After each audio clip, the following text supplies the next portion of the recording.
Aloha! This is Lesson 9 from A Course in Miracles with Hope Johnson.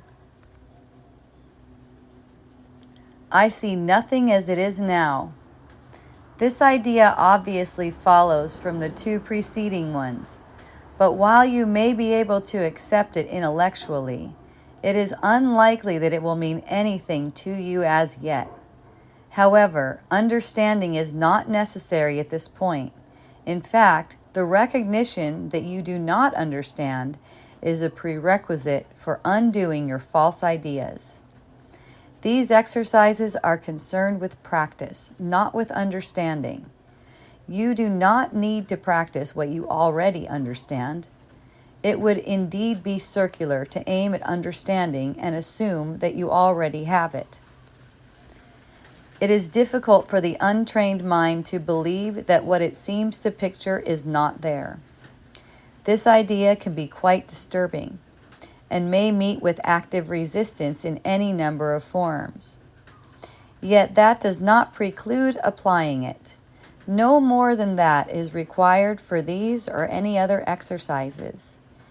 Each small step will clear a little of the darkness away, and understanding will finally come to light in every corner of the mind that has been cleared of the debris that darkens it.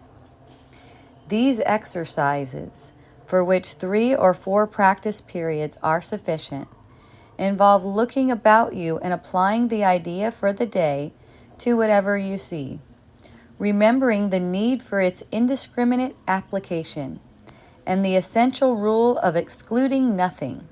For example, I do not see this typewriter as it is now. I do not see this telephone as it is now.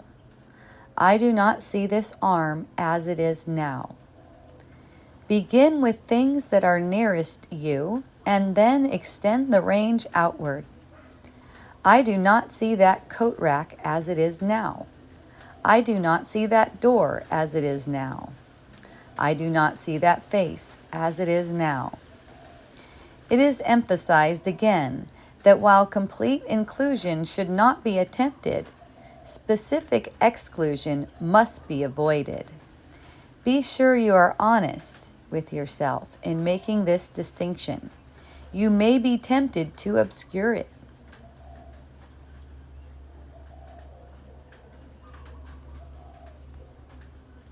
I see nothing as it is now.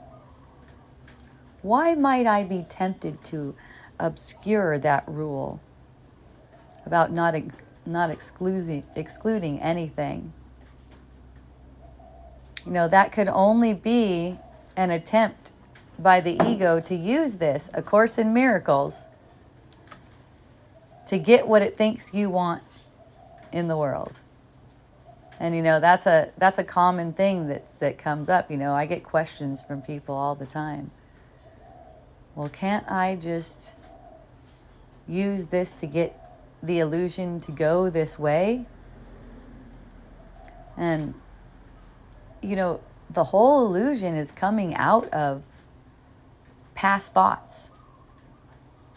That's what it is. It's coming out of past thoughts. And when you stop miscreating right now, and so your thoughts are aligned with love, everything you want is coming. More as a surprise, not like you don't know what you want. You don't know what you want, especially at this point of the practice. You don't know what your best interests are. Eventually down the road, you come to see what your best interest is, and that's to listen to the Holy Spirit. It's not anything in the field. You still don't know, because it's all chaos. It's not something that you can know like that. You can know that it's all one thing and it's all an illusion, but you're never going to make sense out of chaos, because your mind is perfect sense, and it can only understand perfect sense. So it's a matter of seeing beyond the chaos to the love that's here now. If I don't see that only perfect love is here now, then I'm feeling upset. And so this is training your mind to not hold things out as if they're separate, not hold certain things apart from other things, to generalize all of it, all of the bodies, all of the nature, the the things in your house, your car, your things, your clothes. It's all one manifestation.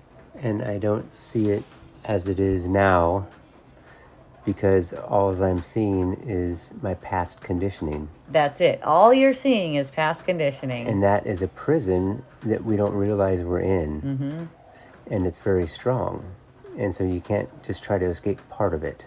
Yes. It's a whole mind complex. It's a mind complex, that's right. And you could say, what gives it its strength? What gives it its strength is your devotion to it, right? Your commitment to holding this thing up is what gives it all of its strength. Really, it's nothing. Can't even be called weak, because it's only held up through your wanting it to be held up. And the reason that you want it to be held up is because it has some kind of purpose for you. It can help you see through the guilty concept that holds you apart from God. Believing you're apart from God. You can't really be apart from God. You wouldn't be able to even perceive. It's even God's love that allows you to be perceiving.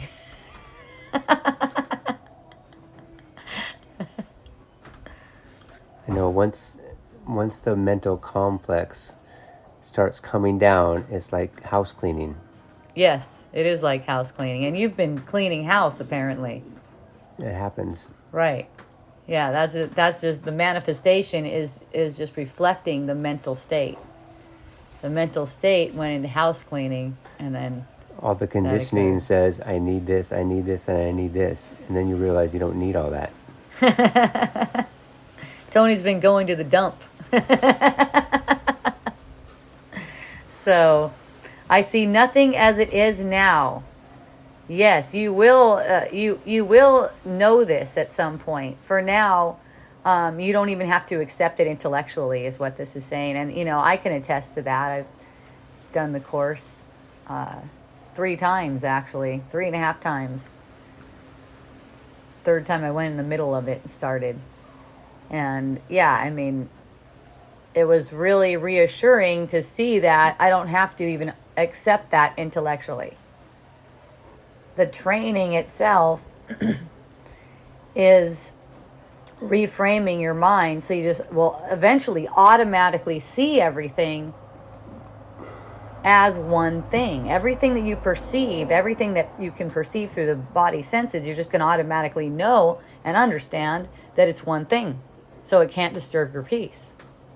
So then it's like you're completely safe from illusion all of the time, because you know it's one thing. So it can't disturb your peace. And it can't be disturbed by you. Unless you give it power. Unless you give it the power. That's right. That's it. So, hooray, everyone. Have a beautiful practice today. Aloha.